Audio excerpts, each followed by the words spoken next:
you're trying to run away from the field mentally, constructing intelligence around it so that can shield. And even though that works for some time, it can come back to you because we still need to go through the center of Leo and Cancer. Cancer is ruled by the moon. What makes you feel safe is mutable air. So you like to be everywhere mentally.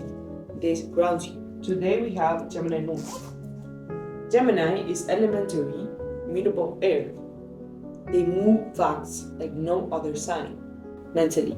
Not like Virgo that does it practically. Geminis are known to be the twins, one asking one thing, the other one asking another thing, and suddenly so many thoughts create an idea. That's why Geminis naturally come off as two-faced. They have more capacity to gather different thoughts from different fields of study, and then they can build an idea.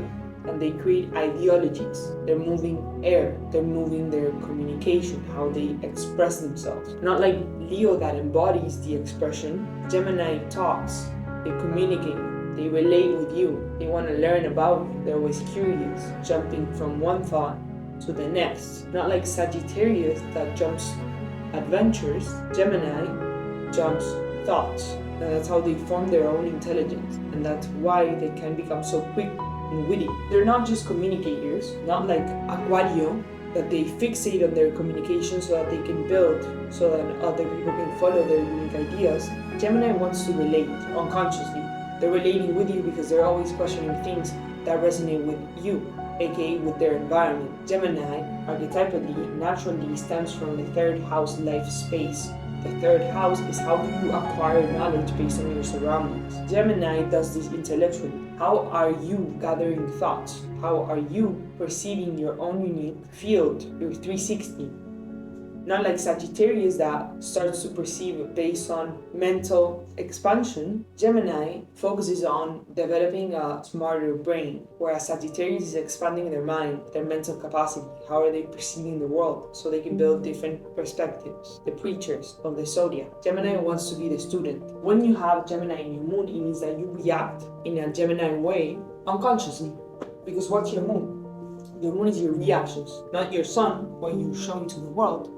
But what are you unaware about yourself that you're unconsciously showing because you're reacting? And 95% of ourselves is based on how we react. When we look at the anatomy of the brain, our conscious, the sun, is correlated with our solar plexus, but also our prefrontal cortex. But when we look at the archetypes, the planets are the energies that we are emitting from within, and the archetypes are the traits that we are embodying unconsciously or consciously, depending on how much light you have in that specific place in your chart. I've been talking about myself because I've been shedding a light on my own shadow. And by me sharing my shadow work, I encourage you to do the same so that we can individuate from our own unique mental patterns. When we're looking at the prefrontal cortex, so how are we thinking, analyzing consciously to build different interpretations? Correlated with Mercury.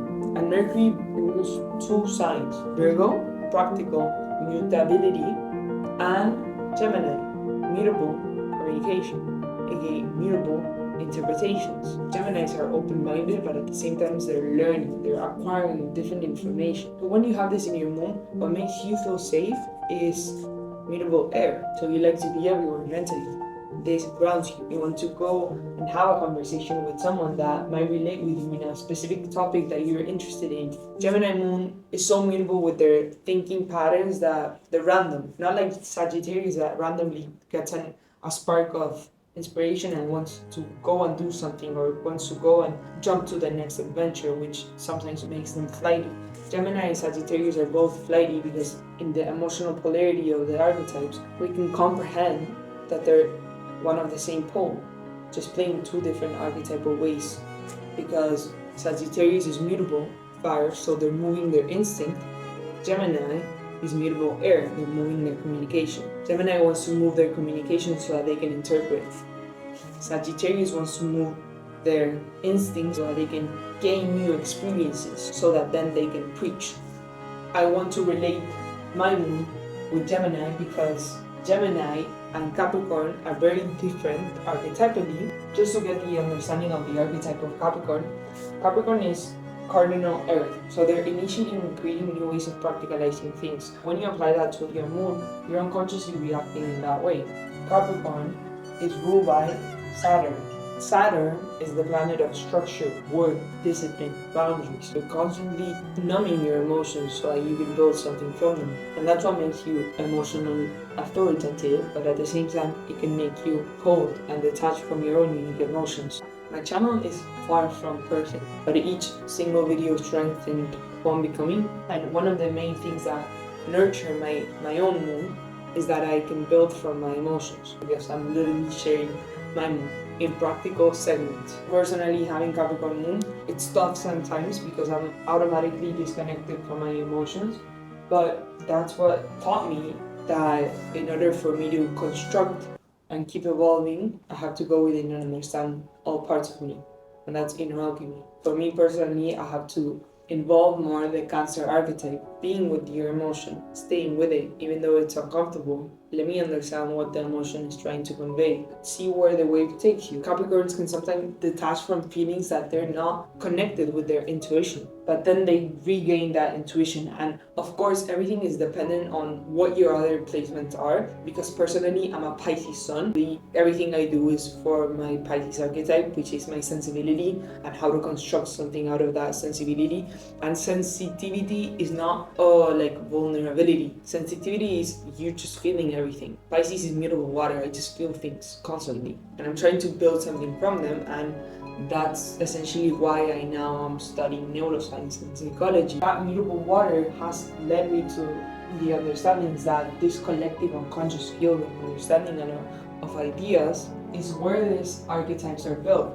Ways to Pisces, they're built from psychological archetypes that we as humanity unconsciously embody. And again, I know I'm rambling right now, but I want to go deeper into the understandings of how astrology actually works, because I know it can sometimes seem like I'm talking mundanely here, but astrology is deep, and I'm going to keep sharing what I know and what I'm currently learning so that it could possibly ignite something in you to start questioning things about you. Because personally, I know I haven't been sharing much about my story, but when I was like 13 years old in November, end of November, my period stopped coming. My hormonal cycle stopped. And ever since, I've been trying to understand the body and the mind. I was giving medications that made me feel numb.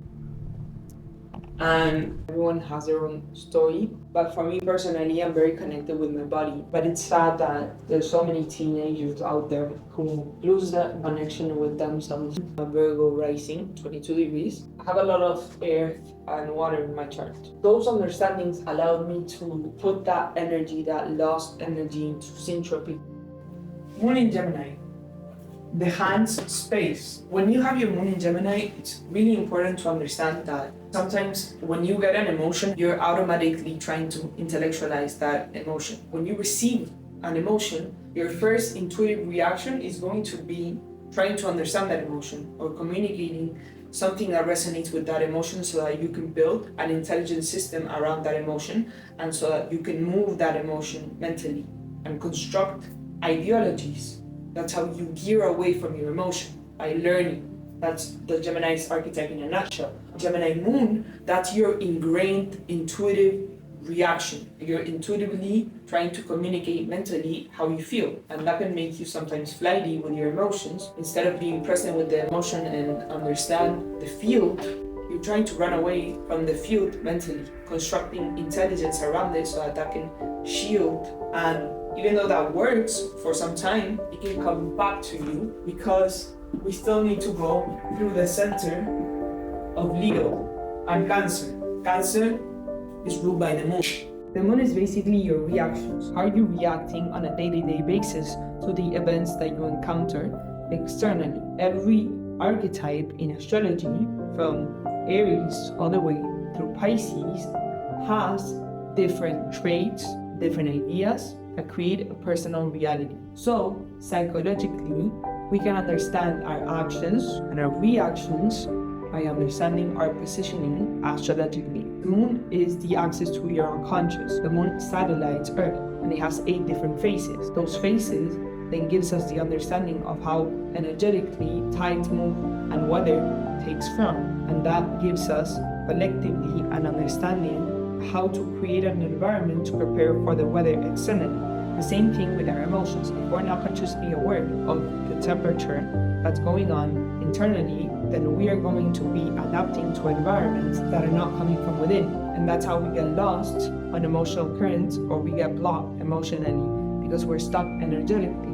And this is the unseen part of your psyche. What you're aware of, that's your ego, how you identify with things externally so that you can create something and act upon your goals, your sun, your soul. I know I'm kind of rambling, but I want to make this as practical as possible. And sometimes it's hard for me to explain things because there's many different points that I want to bring to awareness right now. So your moon is your unconscious. Talking about the archetype of Gemini in the moon means that your unconscious is you're receiving things and you're acting intuitionally through the lens of the Gemini archetype. Gemini archetype is ruled by Mercury. We use information based on the unconscious, the things that you're not aware of, and the conscious, what you are aware of. Mercury is a subconscious link to these two luminaries within you. So when I'm talking about Gemini moon, I'm basically speaking about the unconscious archetypal nature of Gemini and how it plays out in your unique moon. Your moon is basically the access point of your unconscious, and that can be seen through astrology, and this uniquely helped me understand my own inner story. That's why I mainly talk about the moon in my channel, and the unconscious and the subconscious and the conscious is primarily based on your luminaries, how you illuminate yourself. The sun, the things that you're aware of, the moon, everything that you're not aware of.